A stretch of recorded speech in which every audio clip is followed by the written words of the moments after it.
Hello there everybody, welcome back to another video. I'm Cohen and this is Purple Squirrels Gaming.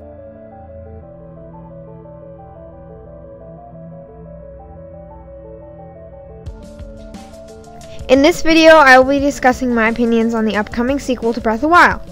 Specifically, what I don't want for the sequel. Also, today I'm joined by my friend and fellow YouTuber, DragonClaws Gaming. She does Zelda theorizing. So once you're done watching this, go check the collab we did over at her channel too. Unless, of course, you were sent here by her. Then, welcome. Hope you enjoy it. Also, don't forget before you start arguing against our ideas, my opinions are just that, opinions. Anyway, without further ado, let's dive in.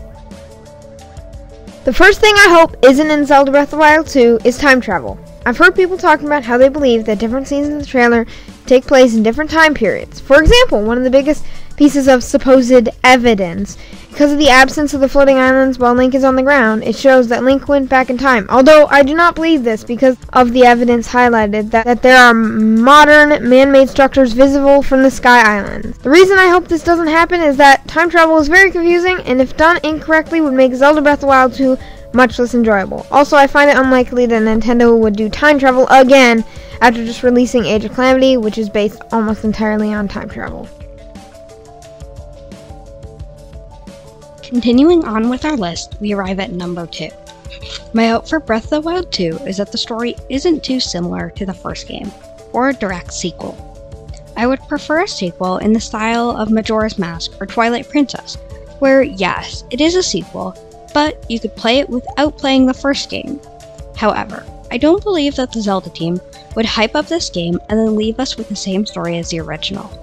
I only mention this because if Breath of the Wild 2 is too similar, I'm sure many fans, including myself, would be disappointed.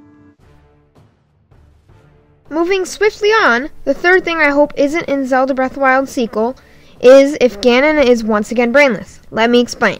In Breath of the Wild 1, the main antagonist, Ganon, is portrayed similar to other games, where Ganon is reckless, unruly, and irrational, while in other games, Ganon takes his humanoid form as Ganondorf.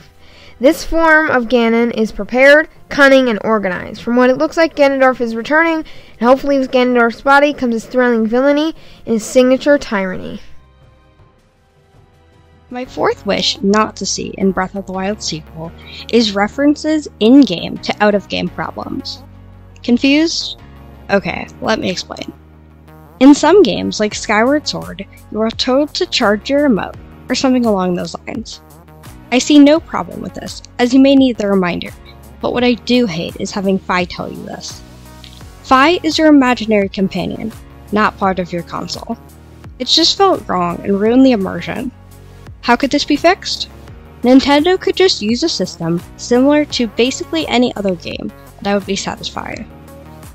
If the alerts could just pop up in the corner of the screen instead, that would be great. Alright, we're almost to the end here. Bear with me. For the final thing on this list, I'd like to highlight Zelda. Yes, Zelda. Portrayed as your typical damsel in distress, she is similar to most, except one thing. She's obviously isn't your typical princess, as she's shown to be more than capable of protecting herself. Don't believe me? She literally held Ganon off for over 100 years while Link was busy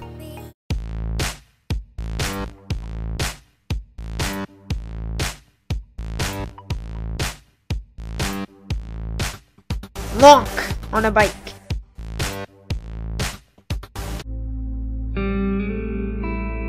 Saving the world, of course. I believe that if Zelda is once again the damsel in distress, many fans will be disappointed because times are changing. People are entertained by the same old trope of a knight in shining armor having to rescue a helpless princess from danger. I'm not quite sure what role Zelda will play, but I hope that at least she is a companion, if not possible for her to be a playable character. For now, all we can do is make hopeful claims until Nintendo releases the game.